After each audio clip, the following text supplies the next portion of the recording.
June 27th, the PFL will be back in San Diego, California, with this woman who went through and won the 2025 tournament championship, the one and only Liz Carmouche. Liz, we talked a lot last year. Obviously, very happy and very excited for all the success that you had. And the one thing I learned is I'm never going to ask you about your long-term future. So thank you for joining me.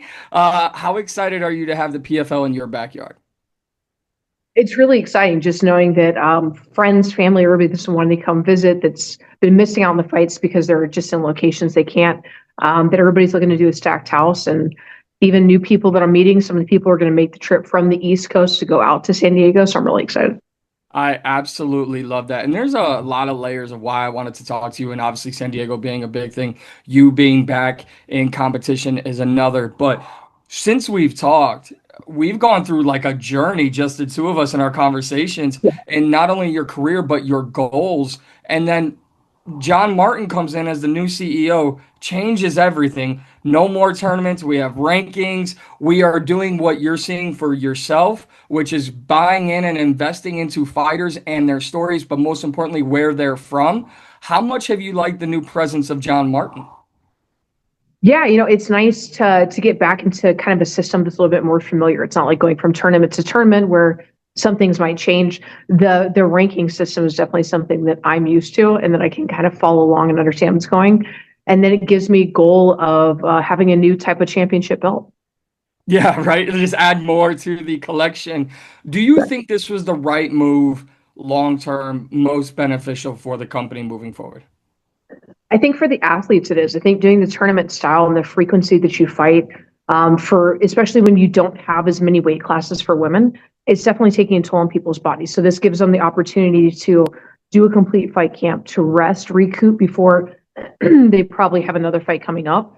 And then I think it gives people a format that they're used to because every organization does it like this. So then people aren't trying to research and do the guesswork. And some people don't want to. They want an easy format that they know. When they have to look into it, they're like, never mind, I'm just not interested.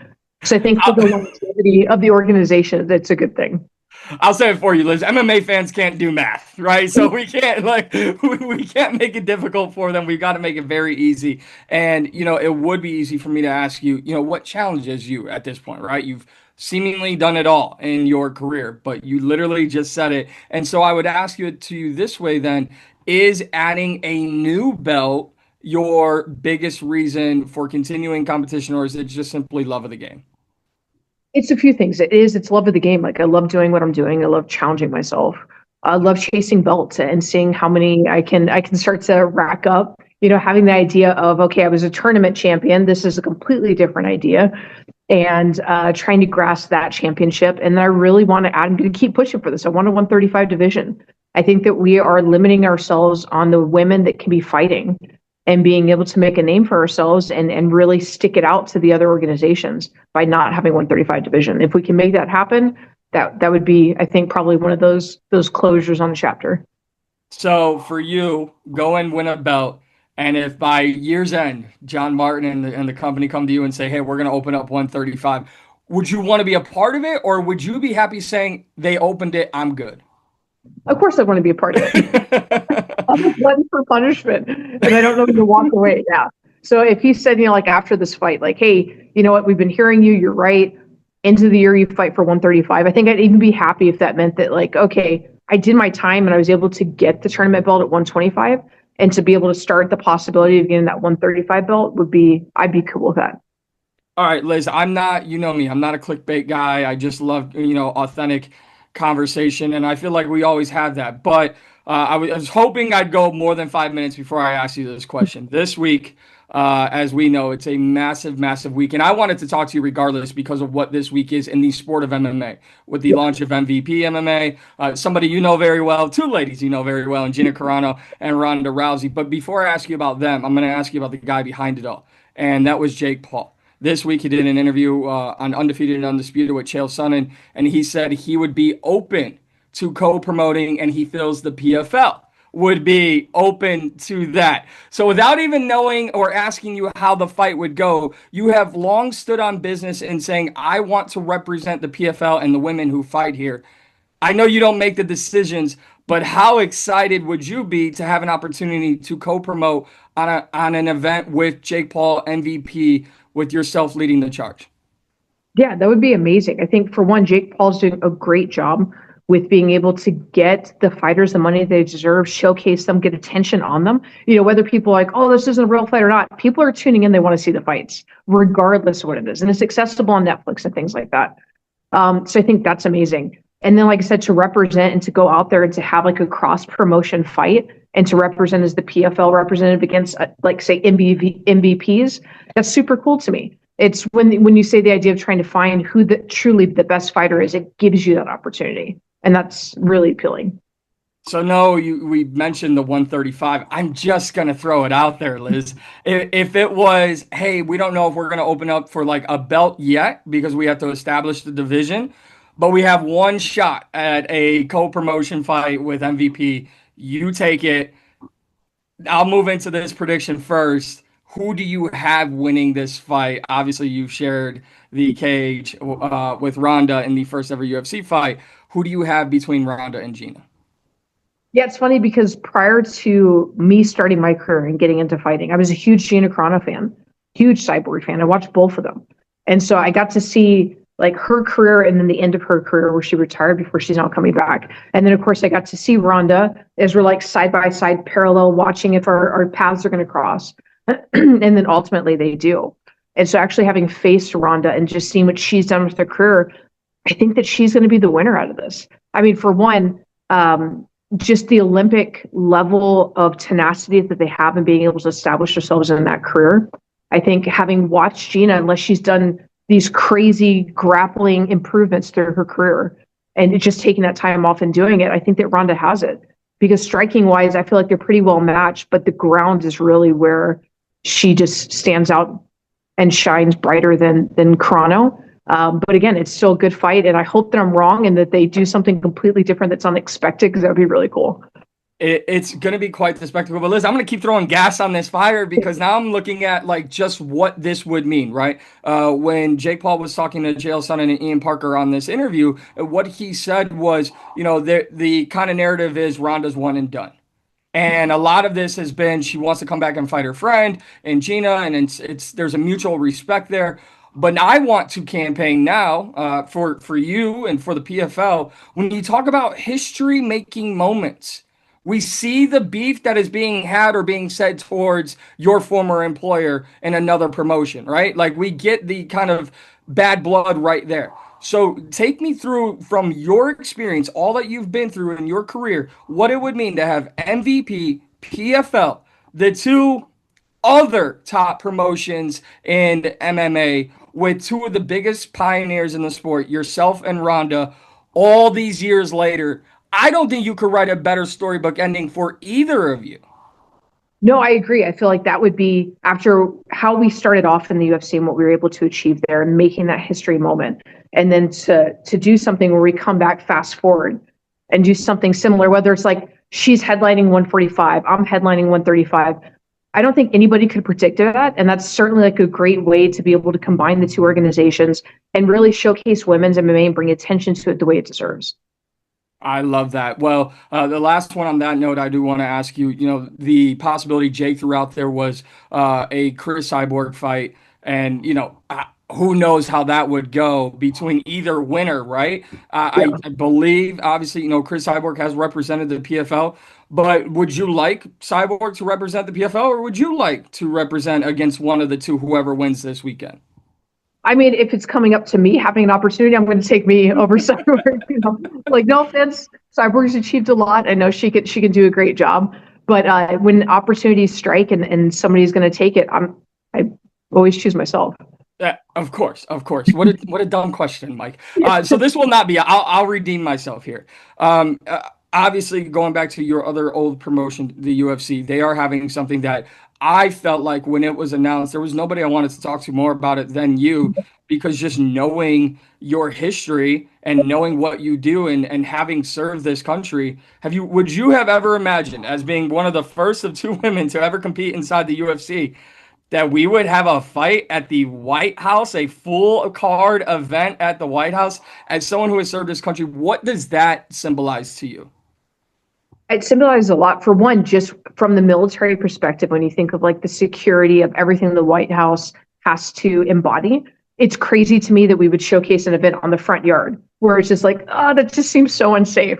But also it just represents the idea that this country is like, you know what, we're the best in the world. We'll do it right here in our front yard because that's how little we fear anybody else. And that's a badass thing to go out there and to say, just put that stamp on. When you look at some of the new opportunities that are coming across the sport, and I've seen the schedule, we've seen everybody's seen the schedule with the PFL. You have Austin, Texas, San Diego, Washington, D.C., right? Like you're kind of really digging in this summer to MMA and America, right? Because I have you speak to it. I've never been, but recently spoke to Dan Hardy. He was mentioning just how beautiful number one California is, and just how much military presence there is in San Diego. How much sense of pride do you have, not only fighting in your backyard, but knowing there are other military members that will be around for your fight? It's a lot of pride because I feel like oftentimes I get to be kind of the advocate for the military when they're trying to decide whether they should pursue MMA, whether it's that they want to get out of the military and pursue it, or they want to start doing that to be the best combat ready version of themselves. That they see me and they're like, oh, wow, like she was a Marine, she can do this. And oftentimes it helps guide them in that way. And to be able to do it on the front stage in San Diego, it means a lot. And I think that's exactly what it would do. I cannot wait for that moment and that opportunity, because I know, back in the day, those San Diego shows were very, very big. And I think having yourself and AJ McKee both on the card, it's going to be an absolute can't miss show. What has been your kind of time off been like since winning the tournament last year? Have you had like a moment, because you've done so much, so I can't, like, you're not like 22 years old where I can ask you, how does it feel for the first time? Like, you've just achieved so much. So during this time away, what have you kind of just gone through within yourself and all the things that you're doing outside of the sport? It's more outside of the sport. For me, it was definitely trying to stay in shape. Like that wasn't going to change. I was hoping for a phone call any day to get back in there. But we moved to a new location and just trying basically kind of forcibly living off grid. My wife wanted to change. I wanted to support her and make sure that she was happy. And so that has been completely crazy with like animals and trying to take care of them, escape artists, just you name it. There's just all these antics, babies being born, surprisingly rescuing them. It's been a crazy journey that definitely helps you put a different perspective on what you do. Because when you're in fight camp, you're dedicated just to the sport, to your evolution, to preparing for one specific event, and you don't have to really deal with all the craziness that goes on. So it definitely helps you appreciate it and yearn to come back to be able to do things right and to make sure that you're achieving the goals that you have set ahead, as well as trying to fix the mistakes that you saw yourself making. And the great thing about the tournament is you get 3 to 4 fights in such a short amount of time that you can really pinpoint the mistakes. It's not like you go 6 months for your next fight, 9 months. It's back to back. So you can really go back to the drawing board and say like, okay, here's the list of all the mistakes I was making, and these are all the things we can work on. And that's really cool to be able to have that feedback. I absolutely love that. It's more like a stay on your toes when what you're doing, when you're living off the grid and you have so many things to take care of, especially on the animal side. So I asked you this last year, and then everything went the way you projected it to, and obviously you walked away winning the title in 2025. What are your biggest goals for yourself? I know obviously 135 by year's end would be great. Getting the title would be great. But just your personal goals of how often you'd like to fight, and all the things you have in plan for 2026. Yeah, I think it's nice just to have like 2 fights a year. I think at this point that it was nice to have the crunch time, at least knowing that I had an on and an off season to concentrate on, but having a proper heads up where I can go home and I can spend time with my family and yearn to be back in the cage again, right? It is a really nice feeling, as opposed to like, hey guys, I saw you for a day and I'm back. It was good because it taught me a lot, and it really made me value the time I had with them and to really spend that quality time, but also to appreciate the time that I had when I was in training and not take either for granted and really appreciate both of those. So I'm hoping to at least get 2 fights this year, be able to get another one after this one at the end of the year, so I can have that downtime with my family and work on getting a little bit less off-grid living and more on-grid living. And yeah, to be able to hopefully set something that makes a huge dent in PFL and being a name that people recognize more and can appreciate and tune into. And I'm hoping that this fight and the next one will be able to do that. And I believe that's where we can wrap this up, right? I know all the things you want to achieve in your career, and I really appreciate you taking the time for me this morning. I know it's very early, but when you look at just where you're at, where you're headed, would it be safe to say that outside of the cage, your long-term goal is not only to just keep doing everything that you're doing, but invest in the company that has invested in you? And that means setting the groundwork and the foundation for the next women that come into the PFL, whether it be 25 or 35 pound division, and then potentially going back to what we discussed earlier, opening up and trying to leading the charge for a co-promotion, whether it be MVP or elsewhere. Exactly. That's exactly the goals. I love that. I absolutely love that, Liz. Listen, I want to see it. But first and foremost, I cannot wait to see you in San Diego. I think you are absolutely main, co-main event. It does not matter. I believe after all that you achieved in 2025, why not have you atop of the card? You're absolutely appointment viewing. Congratulations once again. It was one of my favorite things. You know how long I had wanted to talk to you until we started doing these interviews, and then to have the opportunity to be there when you won the belt, it was something from my side that I'll never forget, because to see you doing it for so long and still achieving greatness, it's something that's motivating to whether it be a fighter, a media person, or whatever. But I think your fingerprints are all over the PFL. They're all over MMA, and let's enjoy this summer that will be, especially June 27th there in San Diego, California. Liz, thank you so much. Thank you so much.